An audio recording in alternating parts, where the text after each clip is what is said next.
எந்த டிரைவராவது பைத்தியம் பிடிச்சி போய் சாவறதுக்காக வண்டி ஓட்டுவானா? ஸோ அவர் அனுமதி கொடுத்ததுனால போனார். அவருக்கு முன்னால் வண்டி இருக்கிறது அவருக்கு தெரியாது. வண்டி இருக்கா இல்லையான்னு ஸ்டேஷன் மாஸ்டர் தெரிஞ்சுக்கிட்டு செய்யணும். ஜெனரல் மேனேஜரு எந்த நடவடிக்கையும் எடுக்க மாட்டேங்கிறார், பேச்சுவார்த்தையே எடுக்க மாட்டேங்கிறார். கேரளா சீஃப் மினிஸ்டர் பேசுறதுக்கு முயற்சி பண்ணுறாரு, ஃபோன் எடுக்க மாட்டேங்கிறார். ஜான் பிரிட்டாஸ் எம்பி பேச முயற்சி பண்ணுறாரு, ஃபோன் எடுக்க மாட்டேங்கிறார். ஜிஎம் இந்த யூனியனை கூப்பிட்டு பேச்சுவார்த்தை நடத்த தயாராக. இப்போ கவர்மெண்ட் என்ன பண்ணாங்க? போன வருஷம் நாங்கள் 700 கோடி ஒதுக்கினோம், இந்த வருஷம் 516 கோடி ஒதுக்கிட்டோம். 43,000 கோடி எங்க, 500 கோடி எங்க? அப்போ இந்த அரசாங்கம் பாதுகாப்பை பற்றி அக்கறை இல்லை. பணம் இல்லைன்னு சொன்னாங்கன்னா உதைக்கணும். அதே மாதிரி தண்டவாளம் ஒரு வருஷத்துக்கு 4,500 கிலோமீட்டர் தண்டவாளம் பழுதடைக்கும். இதை நான் சொல்லலை, ரயில்வே மினிஸ்டராக இருந்த சுரேஷ் பிரபு வெள்ளை அறிக்கை கொடுத்துருக்காரு. வணக்கம். வணக்கம். மேற்கு வங்கத்தில் ரயில் விபத்து ஒன்று நடந்திருக்கு. அந்த ரயில் விபத்து எந்த காரணம்னால ரயில் விபத்து நடந்துச்சு, அந்த ரயில் விபத்து நடந்ததுக்கு ரயில்வே துறையிலிருந்து என்ன காரணங்கள் சொன்னாங்க, அதை பற்றி உங்களோட கருத்து? நேற்று நடந்த ரயில் விபத்து அகர்தலாவிலிருந்து சியால்டா போகக்கூடிய எக்ஸ்பிரஸ் பேசஞ்சர் ட்ரெயின், அது பேர் கஞ்சன்ஜங்கா எக்ஸ்பிரஸ். அந்த எக்ஸ்பிரஸ் ரெங்கபாணி அப்படிங்கிற சிலிகுரி சப்டிவிஷனில் ரெங்கபாணின்ற ஸ்டேஷனுக்கும் சத்தர்ஹட்ங்கிற ஸ்டேஷனுக்கும் நடுவில் அது இருக்கும்போது பின்னால் குட்ஸ் ட்ரெயின் ஒன்று அந்த வண்டியை மோதிட்டு, இது மேலே மோதி அதில் பேசஞ்சர்கள் அந்த முன்னால் இந்த எக்ஸ்பிரஸ் ட்ரெயினோட 4 கோச்சு டீரெயில் ஆகி போச்சு. இன்னும் கேட்டால் அது ஏறி இந்த வேகன் மேலே ஏறிக்கிச்சு. வேகனும் டீரெயில் ஆகிடுச்சு, கோச்சும் 4 வேகன் டீரெயில் ஆகிடுச்சு, 5 கோச்சு டீரெயில் ஆகிடுச்சு. இதில் 15 பேர் செத்துருக்காங்க, 20 பேருக்கு மேலே காயமாயிருக்காங்க.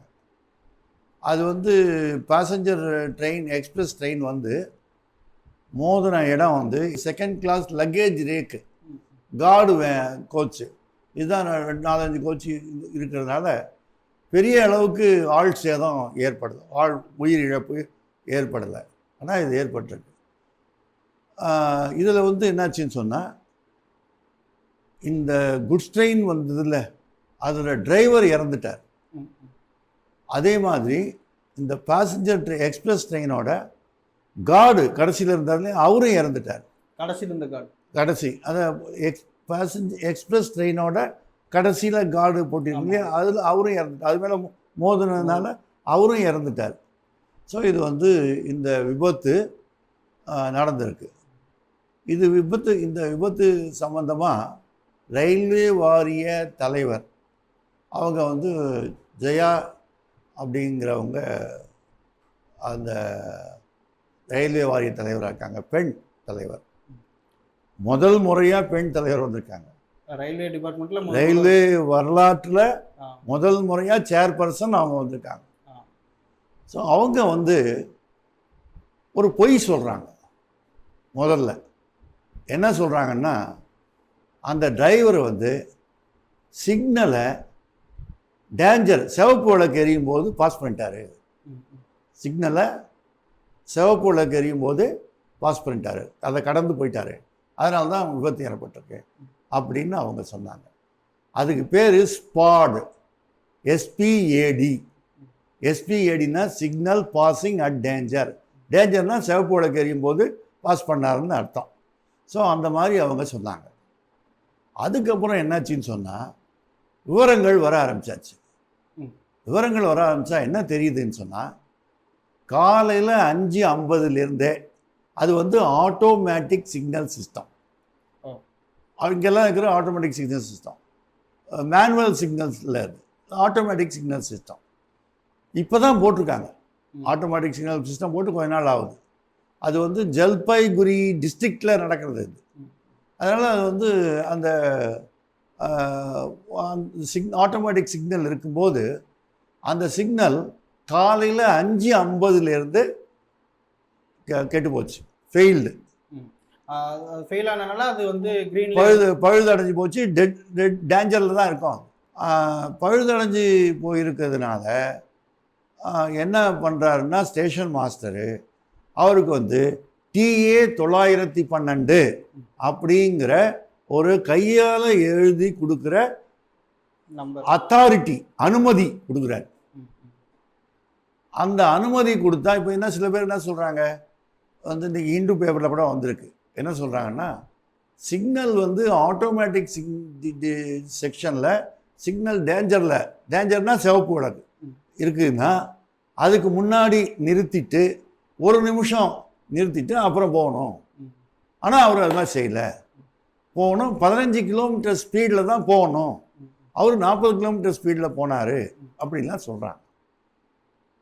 இந்த TA 912ங்கிற அனுமதி பத்திரம் கொடுத்தாச்சின்னு சொன்னால் அவருக்கு என்ன அர்த்தம்னா சிக்னல் டேஞ்சரில் தான் இருக்கும், நீ அதை கடந்து போகலாம், நார்மல் ஸ்பீடில் போகலாம் அப்படின்னு அதுக்கு அர்த்தம். அது ஏன் நார்மல் ஸ்பீடில் போகலான்னு அவர் கொடுக்கணுன்னா, இப்போ நான் ஏற்கனவே சொன்னேன் இல்லையா, ரெங்கப்பாணி ஸ்டேஷனுக்கும் சத்தர்ஹட் ஸ்டேஷனுக்கும் நடுவில் அந்த வண்டியும் இதே மாதிரி அத்தாரிட்டி வாங்கிட்டு போயிருக்கு. ஆனால் அவர் வந்து நடுவில் நிற்கிறாரு ஒரு ஸ்டேஷன், அந்த சிக்னல் டேஞ்சரில் இருக்குன்னு அவர் நிற்கிறார். அது வந்து கிளியர் பண்ணியிருக்கணும், அந்த செக்ஷனை விட்டு அந்தாண்ட போயிட்டு இருந்தாருன்னா அது கிளியர் ஆகி போச்சுன்னு உறுதிப்படுத்திக்கிட்டு அந்த வண்டி அந்த இதை தாண்டி போயிட்டுன்னு உறுதிப்படுத்திக்கிட்டு அப்புறம்தான் இந்த அத்தாரிட்டியை கொடுக்கணும். அவர் ஏன் கொடுத்தாருன்னு நமக்கு தெரியல, விசாரணைகள் தான் அது தெரிய வரும். ஸோ அது வந்து இப்போதைக்கு நமக்கு என்ன தெரியுது, இந்த டிரைவரு அனுமதி பெற்று தான் அந்த வண்டியை ஓட்டியிருக்காரு, 40 கிலோமீட்டர் ஸ்பீடில் போயிருக்காரு. போனது வந்து மோதி அவரே இறந்து போயிட்டார்.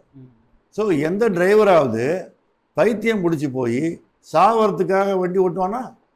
ஸோ அவர் வந்து அனுமதி கொடுத்ததுனால போனார். அவருக்கு வந்து முன்னால் வண்டி இருக்கிறது அவருக்கு தெரியாது, வண்டி இருக்கா இல்லையான்னு ஸ்டேஷன் மாஸ்டர் தெரிஞ்சுக்கிட்டு செய்யணும். இப்போ அவர் அனுமதிச்சிருக்காரு, அதனால் அவர் வந்து போகிறாரு. போனது அங்கே வந்து அந்த வண்டி நிற்கிது, அதில் மோதி நடந்திருக்கு. இப்போ இது வந்து பிரதான குற்றவாளி யார்?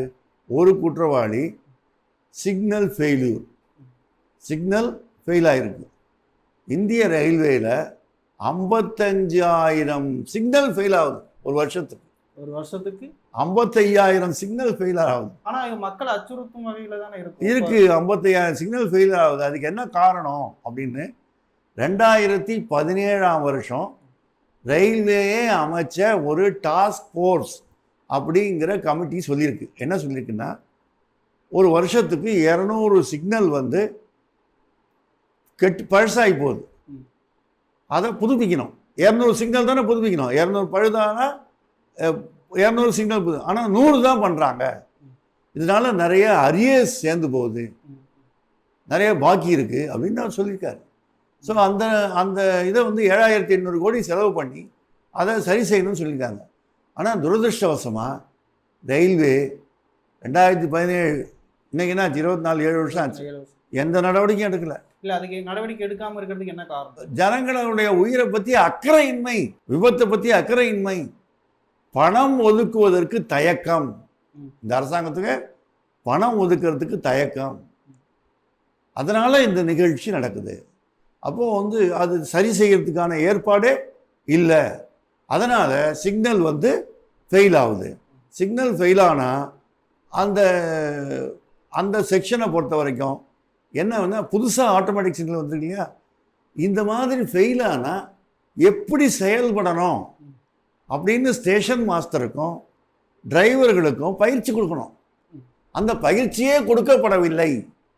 ரயில்வே போர்டு சேர்மன் அதை தான் கவனிக்கணும், அதை அவர் கவனிக்கலை. அப்போ பயிற்சியே கொடுக்கவில்லைன்னு ஏற்கனவே ஒரு விபத்தில் இப்போ அறிக்கை சேஃப்டி கமிஷனர் வந்து சொல்லியிருக்காரு, விசாகப்பட்டினம் செக்ஷன், அதில் வந்து ட்ரைனிங்கே கொடுக்கல அப்படின்னு அவர் சொல்லியிருக்காரு. ஸோ இந்த மாதிரி வந்து ரயில்வே நிர்வாகம் செய்ய வேண்டிய விஷயங்களை தவறுவதனால இது நடக்குது. அப்போ இந்த விபத்தை பொறுத்த டிரைவர் மேலே பழி போட ஆனா இங்க முடியாது. எல்லா பேருமே டிரைவர் தான் வந்து இந்த ஆக்சிடென்ட்டுக்கு நடந்ததெல்லாம் டிரைவர் தான் காரணம்னு நிறைய பக்கம் பேசப்பட்டுட்டு வருது. அப்படி இருக்கும்போது டிரைவர்கள் இந்த இந்த மாதிரியான விபத்துகள் நடக்கும்போது அவங்க என்ன சொல்றாங்க, அவங்க சைடு இருந்து என்ன வாதிக்கிறாங்க? டிரைவர்களை பொறுத்த வரைக்கும் முக்கியமான விஷயம் என்னன்னு சொன்னால், இந்த 2-3 விபத்துக்களை நம்ம பார்ப்போம். இப்போ இந்த விசாகப்பட்டினம் விபத்து நான் சொன்னேன். இது ஏற்கனவே ஜூன் 2ஆம் தேதி ஒரு விபத்து நடந்தது. ஜூன் 17ஆம் தேதி நடந்தது. அதுக்கு முன்னாடி ஜூன் 2ஆம் தேதி ஒரு விபத்து நடந்தது. டெடிகேட்டட் ஃப்ரைட் காரிடார் அப்படின்னு ஒன்று இருக்குது. தனி சரக்கு பாதை, கிழக்கு சரக்கு பாதை. அந்த சரக்கு பாதையில் பஞ்சாபில் சிர்ஹண்ட் அப்படின்ற இடத்துல ஒரு விபத்து நடந்தது. அந்த விபத்து எப்படி நடந்ததுன்னு சொன்னால், அது வந்து என்னாச்சுன்னு சொன்னால், ஒரு குட்ஸ் ட்ரெயின் வந்து போய் இன்னொரு குட்ஸ் ட்ரெயினை மோதிட்டு, குட்ஸ் ட்ரெயின் டிரைவர் போய் இன்னொரு குட்ஸ் ட்ரெயினை மோதிட்டு. அது எப்படி நடந்ததுன்னா, அங்கே அந்த டிரைவர் வந்து சிக்னலை டேஞ்சரில் பாஸ் பண்ணுறாரு. அது SPAD signal passing at danger. அவர் அதில் சிக்னலை டேஞ்சரில் பாஸ் பண்ணுறார். பாஸ் பண்ணதுனால இந்த விபத்து ஏற்படுது. ஏன் அவர் சிக்னலை பாஸ் பண்ணார்? இப்போ மனித தவறு தானே அது, மனித தவறுன்னு தான் சொல்லணும். ஏன் அவர் சிக்னலை பாஸ் பண்ணார்? ஏன்னு கேட்டால், அவர் வந்து 16 மணி நேரம் அவரும் அவருடைய அசிஸ்டன்ட் டிரைவரும் இதுக்கு முன்னாடி இங்கே வர்ற வரைக்கும் 16 மணி நேரம் டியூட்டி பார்த்துருக்காங்க. 16 மணி நேரம் டியூட்டி. 8 மணி நேரம் தானே டியூட்டி. சாதாரணமாக எல்லாருக்கும் 8 மணி நேரம் டியூட்டி. அவங்களுக்கு 8 மணி நேரம் டியூட்டி இல்லை. அவங்களுக்கு ரயில்வே அவங்க வந்து 10 மணி நேரமாவது 10 மணி நேரத்துலையாவது எங்களை முடிங்க, எங்கள் வேலையை முடிங்க அப்படின்னு கேட்டு 1973 ஒரு போராட்டம் நடத்துகிறாங்க, வேலை நிறுத்தம் நடத்துகிறாங்க. அதுக்கப்புறம் அரசாங்கம் என்ன பண்ணுச்சுன்னா 10 மணி நேரம் ரூல் கொண்டாந்தாங்க. ஒரு நாளைக்கு 10 மணி நேரத்துக்கு மேலே வேலை வாங்கக்கூடாது அப்படின்னு கொண்டாந்தாங்க. 10 மணி நேரத்துக்கு மேலே போச்சுன்னா அவர் வந்து எனக்கு வேறு ஆள் கொடு, இல்லைன்னா நான் வண்டி ஓட்ட மாட்டேன்னு இறங்கிடலாம். அந்த மாதிரி கொண்டாந்தாங்க. ஆனால் அந்த உத்தரவாக போட்டு அமல்படுத்தலை. 10 hour ரூலுங்கிறது அமல்படுத்தலை. அதனால் இப்போ இந்திய ரயில்வேல டிரைவர்கள் 16 மணி நேரம் வேலை செய்கிறாங்க, 14 மணி நேரம் வேலை செய்கிறாங்க. ஸோ இது வந்து நடந்துகிட்டு இருக்கு.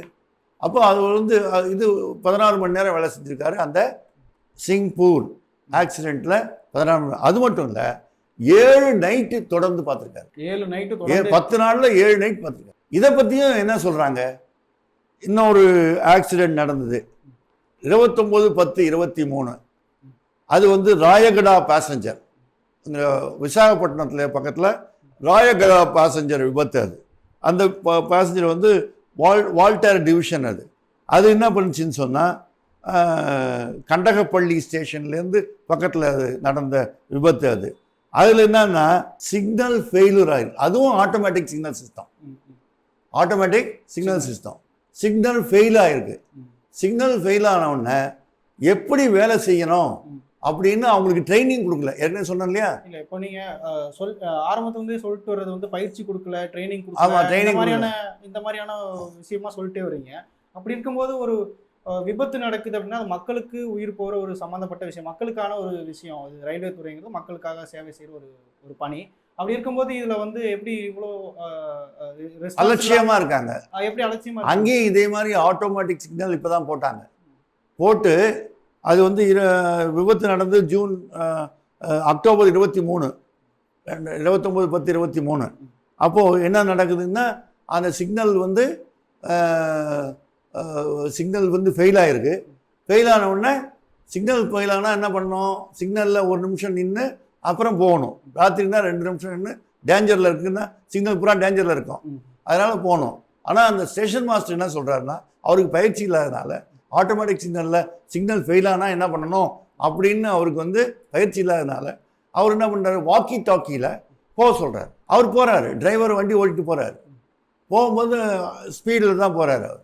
அது போய் வந்து அந்த எதிரில் அங்கே ஏற்கனவே ஒரு பேசஞ்சர் ட்ரெயின் போயிட்டுருக்கு, அது மேலே மோதி அதில் நிறைய பேர் இறந்துட்டாங்க. அதில் இந்த டிரைவரும் இறந்துட்டார். 2 நைட்டுக்கு மேலே வேலை செஞ்சுருக்காரு அந்த டிரைவரும். இது அவங்கள பாதிக்காதா? மன ரீதியாகவும் உடல் ரீதியாகவும் பாதிக்கும். அவர் 2 நைட்டுக்கு மேலே வேலை செஞ்சுருக்காரு. அது மட்டும் இல்லை, அவர் அதனால் வந்து இதை விசாரிக்கிறதுக்காக ஒரு கமிஷன் போடுறாங்க இல்லையா, கமிஷனர் ஃபார் ரயில்வே சேஃப்டி, அவர் ஆராய்ச்சி பண்ணிட்டு என்ன சொல்கிறாருன்னா, இந்த பயிற்சி கொடுக்காதது வந்து இந்த இந்த சமயத்தில் எப்படிலாம் வேலை செய்யணுங்கிறத பற்றி ஒரு இன்ஸ்ட்ரக்ஷன் இல்லாதது, அதனால தான் வந்து எரர் இன் ட்ரெயின் ஒர்க்கிங், ட்ரெயின் வேலை செய்கிற ட்ரெயின் ஓட்டுற விஷயத்தில் தவறு நிகழ்ந்திருக்கு. அது மட்டும் இல்லை, இந்த டிரைவர்களுக்கு வந்து 2 நைட்டுக்கு மேலே வேலை வாங்கக்கூடாதுன்னு சொல்லியிருக்காரு. அங்கே நான் என்ன சொன்னேன், 10 மணி நேரத்துக்கு மேலே வேலை வாங்கக்கூடாது. இங்கே என்ன சொன்னேன், 2 நைட்டுக்கு மேலே வேலை வாங்க. 2 நைட்டுங்கிறதே அவங்களுக்கு வந்து ரொம்ப பிரச்சனையை 2 நைட்டு, அதாவது என்ன செய்கிறான், 4 நைட்டு 6 நைட்லாம் வேலை வாங்குறான். ஸோ இது மாதிரி அவர் இந்த 29/10/23 அந்த விசாகப்பட்டினத்தில் நடந்த இந்த விபத்தில் 2 டிரைவரும் அசிஸ்டன்ட் 2 பேருமே இறந்து போயிட்டாங்க. அதுக்கான காரணம் என்னன்னு கமிஷனர் ஆராய்வார். அதுக்கு முன்னே ரயில்வே அமைச்சர் என்ன சொல்கிறாரு, இப்போ இந்த சேர்மன் சொன்ன மாதிரி டேஞ்சரை பாஸ் பண்ணிட்டாருன்னு இந்த இந்த நேற்று நடந்த அது சொன்ன மாதிரி அந்த ரயில்வே மினிஸ்டர் என்ன சொல்கிறாரு, அவங்க கிரிக்கெட் மேட்ச் பார்த்துட்டு இருந்தாங்கன்னு சொல்லி போய் சொல்கிறாரு. ஆனால் இதை விசாரித்த அவங்க செத்து போயிட்டவன் எப்படி வந்து சொல்ல முடியாது. அதுக்கப்புறம் அந்த ஃபோனெல்லாம் இவங்க வந்து சர்ச் பண்ணுறாங்க. இந்த கமிஷனர் ஃபார் ரயில்வே சேஃப்டி அவங்க ஃபோனெல்லாம் ஆராய்ச்சி பண்ணி பார்த்துட்டு கிரிக்கெட்டும் பார்க்கல, ஒன்றும் பார்க்கல. அவங்க வந்து வண்டியை ஓட்டிகிட்டு போனாங்க. எப்படின்னா சிக்னல் அவருக்கு வந்து வண்டி ஓட்டலாம் அப்படின்னு அனுமதி கொடுத்ததுனால, வாக்கி டாக்கியில் அனுமதி கொடுத்ததுனால அவங்க ஓட்டினாங்க. அதுதான் விபத்து நடந்திருக்கு. ட்ரெயின் ஒர்க்கிங்கில் நடந்த தவறு தானே காரணம் ஒழிய டிரைவர் காரணம் இல்லைன்னு அவர் சொல்லிட்டார். அதே மாதிரி இன்னொரு விபத்து சொல்கிறேன். சிங்பூர் அப்படின்ற சிங்பூர் பிலாஸ்பூர் டிவிஷன், சிங்பூர் பிலாஸ்பூர் அந்த டிவிஷனில் ஈஸ்ட் கோஸ்ட் ரயில்வே, அது அந்த ரயில்வேயில் ஒரு குட்ஸ் ட்ரெயின் போகுது. முன்னாடியே ஒரு குட்ஸ் ட்ரெயின் போயிட்டுருக்கு. அந்த குட்ஸ் ட்ரெயினோட நிற்கிது. அது பின்னால் போய் இன்னொரு குட்ஸ் ட்ரெயின் மோதிடுது. அந்த குட்ஸ் ட்ரெயினை பின்னாலேருந்து ஒரு என்ஜின் தள்ளிகிட்டே போகுது. அதுக்கு பேர் பேங்கர்னு பேர். அந்த பின்னால் என்ஜின் தள்ளிட்டு போகுது, அது பேங்கர்னு பேர். இப்போது என்னாச்சின்னு சொன்னால், இந்த குட்ஸ் ட்ரெயின் வந்து சிக்னலை டேஞ்சரில் பாஸ் பண்ணுது. சிக்னல் பாசிங் அட் டேஞ்சர் வர குட்ஸ் ட்ரெயின் அது வந்து சிக்னல் டேஞ்சரில் பாஸ் பண்ணி அதில் மோதினதுனால அதில் இந்த பேங்கரில் இருந்த என்ஜின் டிரைவர் இருக்கார்ல, அவர் இறந்து போயிட்டார். ஆராய்ச்சி பண்ணால் என்ன தெரியுதுன்னு சொன்னால், இந்த குட்ஸ் டிரைவர் மோதின குட்ஸ் டிரைவர் 14 மணி நேரம் டியூட்டி பார்த்துருக்காரு. இந்த விபத்துகளுக்கு எல்லாமே இந்த 2 நாள் 7 நாள் நைட்டு 16 மணி நேரம் வேலை, இது எல்லாமே வந்து காரணம்லாம் இதுதான் காரணம். ஆமாம். இதே மாதிரி ஒரிசா ஆக்சிடென்ட் நம்ம ஏற்கனவே சொல்லுவோம். ஜூன் 2ஆம் தேதி ஒரு ஆக்சிடென்ட் நடந்தது. இப்போ அதை நான் ஏற்கனவே சொன்னேன் உங்களுக்கு. அதே ஜூன் 2 போன வருஷம் ஒரிசா ஆக்சிடென்ட், கோரமண்டல் அந்த எக்ஸ்பிரஸ் விபத்து நடக்கிறப்போ இதை தவிர்க்கணும்னா அந்த கவச் அப்படின்னு சொல்லி ஒரு கருவி பொறுத்துனா இந்த மாதிரி விபத்துகள்லாம் தவிர்க்கப்படலாம் அப்படின்னு சொல்லி கவர்மெண்ட்லேருந்து சொல்லப்பட்டுச்சு. அதே இப்போ வரைக்குமே அந்த கவச் இயந்திரத்தை வந்து கவச் அந்த கருவியை வந்து இப்போ வரைக்குமே பொருத்தாமல் இருக்காங்க, என்ன காரணம்? அதை பற்றி நான் உங்ககிட்ட சொல்கிறேன். அதுக்கு முன்னாடி இந்த டிரைவருடைய ப்ராப்ளம்ஸை முடிச்சிடுவோம். டிரைவரோட ப்ராப்ளத்தில் வந்து நான் ஏற்கனவே என்ன சொன்னேன்னா, அவங்களுக்கு வந்து 4 வகையான பிரச்சனை இருக்குது டிரைவர்களுக்கு. ஒன்று வந்து அவங்களுக்கு வந்து 10 மணி நேரத்துக்கு மேலே வேலை வாங்கக்கூடாது. 10 மணி நேரத்துக்கு மேலே வேலை வாங்கக்கூடாது. ஆனால் என்ன பண்ணுறாங்க, 10 மணி நேரத்துக்கு மேலே வேலை வாங்குற 2 இன்சிடென்ட் நான் உங்களுக்கு சொன்னேன். 14 மணி நேரம் ஒன்று வாங்குறது, ஒன்றில் 16 மணி நேரம் டியூட்டி பார்த்த அனுபவத்தை நான் சொன்னேன் உங்களுக்கு. அந்த விபத்து எப்படி நடந்தது, அதில் என்ன டிரைவருக்கு உயிர் போயிருக்குங்கிறத நான் சொன்னேன். அதே மாதிரி அது வந்து இந்த 10 hour ரூலை இம்ப்ளிமெண்ட் பண்ண வேண்டிய அவசியம் இருக்குது. இது வந்து 1973 போராடி ஜெயிச்சது 10 மணி நேரம் டியூட்டி. ஆனால் ரயில்வே அமல்படுத்தலை. 2016 ரயில்வே போர்டு ஒரு சர்க்குலர் வெளியிட்டிருக்காங்க. அதில் என்ன சொல்கிறாங்கன்னா, அது வந்து அதுக்கு பேர் என்ன, RBE 143/2016 பேர், ரயில்வே போர்டு ஆர்டரு 143 2016 இஷ்யூ பண்ண சர்க்குலர்.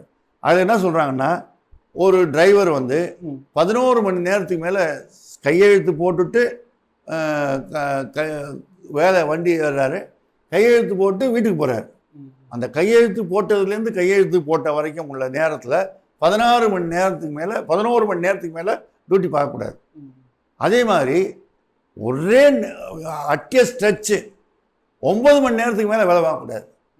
அட்டிய ஸ்ட்ரெச்சு 9 மணி நேரத்துக்கு மேலே வேலை வாங்கக்கூடாது. 9 மணி நேரத்துக்கு மேலே சில காரணங்களால் வண்டி டிலே ஆகுது, அதனால் காரணங்களால் இன்னும் கொஞ்சம் நேரம் ஆகலாம். அப்போ இன்னும் அதிக நேரம் ஆகுது அப்படின்னா 9 மணி நேரம் ஆகிறதுக்கு 2 மணி நேரம் முன்னாடியே அவருக்கு நோட்டீஸ் கொடுக்கணும். இன்னும் 2 மணி நேரம் உங்கள் வேலையை எக்ஸ்டெண்ட் பண்ண போகிறோம் அப்படின்னு அவருக்கு நோட்டீஸ் கொடுக்கணும். நோட்டீஸ் கொடுத்து அப்பயும் 11 மணி நேரத்துக்கு மேலே வண்டி ஓட்டக்கூடாது.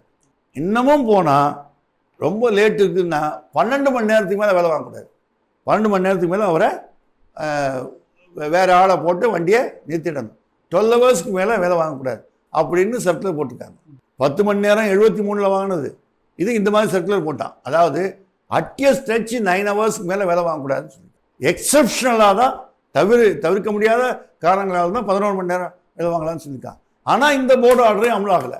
இது வேலை நேரத்தை பொறுத்த வரைக்கும் போர்டு ஆர்டர் அமலாகலாம். 16 மணி நேரம் ஒருத்தர் வேலை செஞ்சார், ஒரு ஆக்சிடெண்ட்டில் இன்னொரு ஆக்சிடெண்ட்டில் 14 மணி நேரம் வேலை செஞ்சாருன்னு நான் சொன்னேன். ஸோ அப்போ வேலை நேரம் அதிகமாக இருக்கிறதுங்கிறது ஒரு பிரச்சனை. இன்னொரு பிரச்சனை என்னன்னா அவங்களுக்கு நைட்டு பிரச்சனை சொன்னேன். நைட்டு 2 நைட்டுக்கு மேலே வேலை செஞ்சால் என்ன ஆகும்னா தூக்க கலக்கம் வரும். தூக்க கலக்கம் அதுக்கு பேர் தூக்க கடன்னு பேர். ஒரு நைட் டியூட்டி பார்த்துட்டு வந்தாலே, ஒரு நைட்டு முழிச்சாலே, கண் முழிச்சாலே பகலில் என்ன ஆகும், நமக்கு தூக்க கலக்கமாகவே இருக்கும். திரும்பியும் இன்னொரு நைட்டு டியூட்டி பார்த்தா, 2 நைட் டியூட்டி பார்த்தா, அப்புறம் 2 நைட் டியூட்டி பார்த்தா இன்னொரு ஃபுல் நைட்டு ரெஸ்ட்டு கொடுத்தா தான் அடுத்த நைட்டு வேலை வாங்கணும்னு சிஆர்எஸ் சொல்லியிருக்காரு. 2 நைட்டுக்கு மேலே வேலை வாங்கக்கூடாதுன்னு சிஆர்எஸ் சொன்ன அந்த விஷயத்தில் அவர் இது மாதிரி சொல்லியிருக்காரு. அப்போது அந்த இன்னொரு நைட்டு அவர் ரெஸ்ட்டு ஃபுல் நைட்டு ரெஸ்ட்டு கொடுத்து தான் அடுத்தது டியூட்டி வாங்கணும்னு. ஆனால் இங்கே என்ன நடக்குது, 4 நைட்டு 6 நைட்டு தொடர்ந்து வேலை வாங்குறாங்க. நாசா இருக்குல்ல, அமெரிக்காவில் நாசா வான ஆராய்ச்சி, அவங்க சொல்கிறாங்க 2 நைட்டுக்கு மேலே யாருமே வேலை வாங்கக்கூடாது. ஆனால் இதெல்லாம் ஹை பவர் கமிட்டி அப்படின்னு டிரைவர் வேலை நேரத்தை பற்றி ஆராய்ச்சி பண்ண அந்த கமிட்டி என்ன சொல்லுதுன்னா 2 நைட்டுக்கு மேலே வேலை வாங்கக்கூடாது. அது சொல்லுது அந்த நாசா இது ரெக்கமெண்டேஷன். ஆனால் என்ன நடக்குது, இந்திய ரயில்வேயில் 2 நைட்டுக்கு மேலே 4 நைட்டு 6 நைட்டு 10 நாளில் 7 நைட்டு கூட வாங்குறாங்க. அப்போ அதனால என்ன ஆகுதுன்னா நம்மளை அறியாமல் தூங்கிடுவோம். அப்போ சிக்னல் டேஞ்சரில் இருந்ததுன்னா நம்ம அதை பாஸ் பண்ணுவோம், போயிடலான்னு போயிடுவாங்க. அதனால டாஸ்க் ஃபோர்ஸ் அப்படின்னா என்ன சொல்றதுன்னா டிரைவர் சிக்னலை ஏன் டேஞ்சரில் பாஸ் பண்ணுறாரு அப்படின்னு அதை ஆராய்ச்சி பண்ணியிருக்கு. அதுக்கு என்ன காரணம்னா போதுமான ஓய்வு இல்லை, போதுமான ரெஸ்ட் எடுக்கல. இங்கே தான் அடுத்த டிமாண்ட் வருது. இதனுடைய விளைவாக போதிய ரெஸ்ட் இல்லாததுனால அவங்க சிக்னலை டேஞ்சரில் பாஸ் பண்ணுறாங்க அப்படின்னு டாஸ்க் ஃபோர்ஸ் சொல்லியிருக்கு. இந்திய ரயில்வேயில் 17,000 டிரைவர் வேகன்சி இருக்குது. இப்போ சண்டை கண்டை போட்டு இப்போ தான் 5,000 வேகன்சியை ஃபில்லப் பண்ண போகிறேன்னா 5,000 வேகன்சிக்கு கால் ஃபார் பண்ணியிருக்கான். ஆனால் அதுக்குள்ளே இன்னொரு 5,000 பேர் ரிட்டையர் ஆகிட்டான். இப்போ 17,000 வேகன்சியை வச்சுக்கிட்டு நீ என்ன பண்ணுற, இவங்கள வேலை வாங்குற, கடுமையாக வேலை வாங்குற. இந்திய சதர்ன் ரயில்வேயில் பார்த்தீங்கன்னா 6 பேரை சஸ்பெண்ட் பண்ணியிருக்காங்க. அப்புறம் மேஜர் பெனால்ட்டி சார்ஜ் ஷீட்டு, அதாவது பெருங்குற்ற சார்ஜின்னு பேர். பெருங்குற்றம்னா அந்த சார்ஜ் கொடுத்தா வேலை நீக்கம் செய்யக்கூடிய குற்றப்பத்திரிக்கை. அது ஒரு 7 பேர் கொடுத்துருக்காங்க. மைனர் பெனால்ட்டி குறைந்த தண்டனை அது 350 பேர் கொடுத்துருக்காங்க. 14 பேரை டிரான்ஸ்ஃபர் பண்ணியிருக்காங்க. இப்போ சதர்ன் ரயில்வேயோட ஜெனரல் மேனேஜரு இந்த லோக்கல் ரன்னிங் ஸ்டாஃப் அசோசியேஷனை கூப்பிட்டு பேசணுமா வேண்டாமா, இது இப்படியே போச்சுன்னா என்ன ஆக போகுதுன்னு சொன்னால் ட்ரெயின் நிற்கும். இப்போ ட்ரெயின் நிற்கலை, ஆனால் நாளை இவங்க தொடர்ந்து போராடினாங்கன்னா ட்ரெயின் நிற்கும். அப்போ ட்ரெயின் நின்றுதுன்னா ஜனங்களுக்கு பாதிப்பு. ஆனால் டிரைவர் அசோசியேஷன் ட்ரெயின் நிற்க விரும்பலை, போராட்டம் நடத்துகிறாங்க. ஆனால் ட்ரெயின் நிற்கக்கூடாதுன்னு நினைக்கிறாங்க. அப்போ இந்த ரயில்வே நிர்வாகம் என்ன பண்ணணும், அவங்களோட பேச்சுவார்த்தை நடத்தி அவங்களுக்கு ஏற்றபடி இந்த அவங்க கோரிக்கைகளை பரிசீலித்து அதுக்கான நடவடிக்கை எடுக்கணும். ஆனால் ஜெனரல் மேனேஜரு எந்த நடவடிக்கையும் எடுக்க மாட்டேங்கிறார், பேச்சுவார்த்தையே எடுக்க மாட்டேங்கிறார். கேரளா சீஃப் மினிஸ்டர் பேசுறதுக்கு முயற்சி பண்ணுறாரு, ஃபோன் எடுக்க மாட்டேங்கிறார். ஜான் பிரிட்டாஸ் எம்பி பேச முயற்சி பண்ணுறாரு, ஃபோன் எடுக்க மாட்டேங்கிறார். ஜிஎம் இந்த யூனியனை கூப்பிட்டு பேச்சுவார்த்தை நடத்த தயாராக இல்லை. அதனால் அவங்க போராட்டம் தொடருது. அந்த போராட்டம் ஜனங்களுடைய உயிரை பாதுகாக்கிறதுக்கான அவங்க உயிரையும் பாதுகாக்கிறதுக்கான பாதுகாப்பு போராட்டம். கவச் வந்து உங்களுக்கு என்னென்னா, போன ஒரிசா விபத்து நடந்தப்பவே என்னாச்சு, வந்து எல்லாரும் இந்த நிறைய ட்ரெயின் வந்து மோதி மோதி தானே நிறையா சாகும். 3 ட்ரெயின், எல்லா ட்ரெயினும் மோதுது. மோதலை தவிர்க்கிறதுக்கு ஒரு கருவி இருக்குது, அதுதான் கவச். இதை வந்து இன்னைக்கு மம்தா பானர்ஜி கூட சொல்லியிருக்காங்க. நான் மந்திரியாக இருக்கும்போதே இந்த கவச்சை வந்து பொருத்தணும்னு அதுக்கு ஏற்பாடு பண்ணோம். ஆனால் இன்னைய வரைக்கும் இவங்க பொருத்தலை. இப்போ என்னன்னா, ரயில்வே போர்டு சேர்மன் இன்னைக்கு பதில் சொல்லிட்டாங்க. என்ன சொல்லியிருக்காங்கன்னா, நாங்கள் வந்து இது வரைக்கும் எத்தனை கிலோமீட்டர் பொருத்திருக்காங்களாம், 1500 கிலோமீட்டர் பொருத்திருக்காங்களாம். இன்னும் ஒரு 3000 கிலோமீட்டர் பொருத்தத்துக்கு ஏற்பாடு பண்ணிகிட்ருக்கோம் அப்படின்னு சொல்கிறாங்க. அது எப்படி பண்ணணும்னா, கவச்சின்னா என்னன்னா, என்ஜின்லேயும் பொருத்தணும், அதே மாதிரி வந்து ஸ்டேஷன்லேயும் பொருத்தணும். ஸ்டேஷன்லேயும் இங்கேயும் என்ஜினோடையும் லிங்க் பண்ணி 4G இதுக்குள்ள 4G அலை வரிசை இருக்கு இல்லையா, அதை பயன்படுத்தி அதை செய்யணும். அதுக்கு செய்யணும்னா போன வருஷம் 730 கோடி ஒதுக்கியிருக்காங்க, இந்த வருஷம் 516 கோடி ஒதுக்கியிருக்காங்க. ஆனால் எவ்வளோ தேவை தெரியுமா? 68,000 கிலோமீட்டர் இருக்குது. 68,000 கிலோமீட்டர் தண்டவாள தூரம் இருக்குது. அதே மாதிரி லோகோஸ் என்ஜின்கள் 13,215 என்ஜின் இருக்குது. இந்த 13,215 என்ஜினில் அந்த கவச்சு பொருத்தணும்னா ஒரு கிலோமீட்டருக்கு 50 லட்ச ரூபா தேவைப்படுது, ஒரு என்ஜினுக்கு 70 லட்ச ரூபா தேவைப்படுது. இப்போ வந்து ஒரு கிலோமீட்டருக்கு 50 லட்ச ரூபா தேவைன்னா நீங்கள் வந்து 68,000 கிலோமீட்டருக்கு எவ்வளோ ஆகுது? 34,000 கோடி தேவை. 34,000 கோடி தேவை.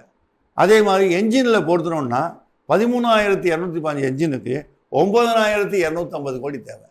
மொத்தம் எவ்வளவு? 43,271 கோடி தேவை. 43,271 கோடி செலவு பண்ணால் என்ன பண்ணலாம்? எல்லா என்ஜின்லேயும் எல்லா ஸ்டேஷன்லேயும் கவச்சு பொருத்திடலாம்.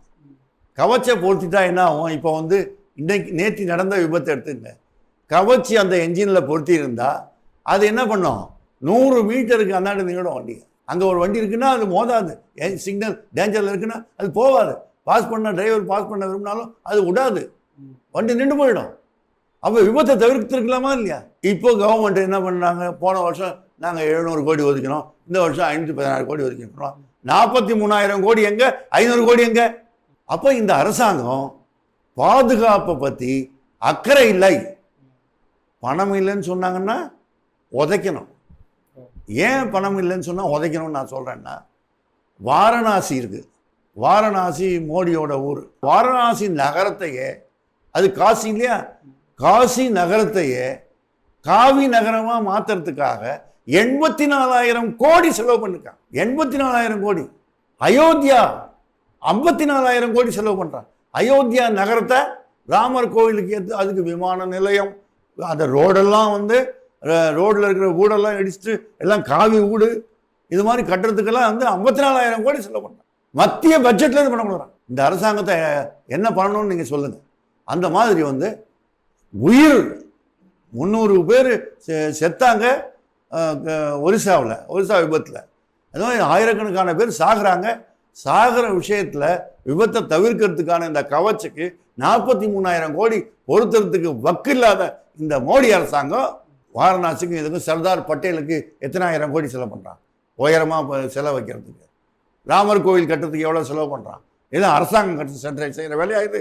இதெல்லாம் செலவு பண்ணக்கூடிய இந்த அரசாங்கம் மக்களுடைய உயிரோட விளையாடுது. அதனால் நான் என்ன சொல்கிறேன்னா, இந்த விபத்துக்கான காரணம் கவச்சை பொறுத்திருந்தால் உயிர் விபத்தை தடுத்துக்கலாம். அந்த கவச்சை பொறுத்துறதுக்கு 43,000 கோடி உடனே ஒதுக்கணும். ஒதுக்கி 2 வருஷத்துக்குள்ள முடிக்கிறதுக்கு ஏற்பாடு பண்ணணும். அப்படி பண்ணலன்னா இவங்க தான் தேச துரோகிகள். இப்போ இந்த மாதிரியான விபத்துகள்லாம் நடக்காமல் இருக்கிறதுக்கு கவர்மெண்ட் என்ன மாதிரியான நடவடிக்கைகள்? இப்போ நான் இது மட்டும் இல்லை விபத்துக்கு காரணம், இன்னும் சில விஷயங்கள் இருக்குது. நான் ஏற்கனவே உங்களுக்கு சொன்னேன், சிக்னல் ஃபெயில்யூரை பற்றி சொன்னேன். 55,000 சிக்னல் ஃபெயில்யூர் ஆகுதுன்னு சொன்னேன். ஒரு வருஷத்துக்கு 200 சிக்னல் பழசாகுது, அதை வந்து புதுப்பிக்கிறதுக்கு பணம் ஒதுக்கணும். 100 சிக்னலுக்கு தான் பணம் ஒதுக்குறாங்க. அதே மாதிரி தண்டவாளம் ஒரு வருஷத்துக்கு 4500 கிலோமீட்டர் தண்டவாளம் பழுதடைக்குது. இதை நான் சொல்லலை, ரயில்வே மினிஸ்டராக இருந்த சுரேஷ் பிரபு வெள்ளை அறிக்கை கொடுத்துருக்காரு. அதில் சொல்கிறார் 4500 கிலோமீட்டர் தண்டவாளத்தை பழுது பார்க்கணும்னு சொல்லியிருக்காரு. 4500 கிலோமீட்டர் வந்து பழுது பார்க்கறதுக்கு நாங்கள் 2000 தான் பண்ணுறோம், 3000 தான் பண்ணுறோம், அதனால் வந்து பாக்கி இருக்குது. காரணம் பணம் இல்லை. இதனால் என்ன ஆகும்னா நிறைய ட்ரெயின்கள் டீரெயில் ஆகும். தண்டவாளம் ட்ரெயின் தண்டவாளத்தை வந்து தடம் புரளும் நிகழ்ச்சி நடக்கும். அது தடம் புரண்டு விழும், இன்னொரு ட்ரெயின் வந்து அதில் மோதும், ஆயிரக்கணக்கான பேர் சாவாங்க. அப்போ தடம் புரளை தவிர்க்கணும்னா இந்த 4500 கிலோமீட்டர் ஆண்டுதோறும் வரக்கூடிய 4500 கிலோமீட்டரை பழுது பார்க்கணும். அது மட்டும் இல்லை, ஏற்கனவே 10,000 கிலோமீட்டர் பாக்கி இருக்கு, அதை பழுது பார்க்கணும், தண்டவாளத்தை புதுப்பிக்கணும், இதெல்லாம் செய்யணும். அதே மாதிரி பிரிட்ஜ் எல்லாம் ரிப்பேர் ஆகுது, அதை பாதுகாக்கணும்.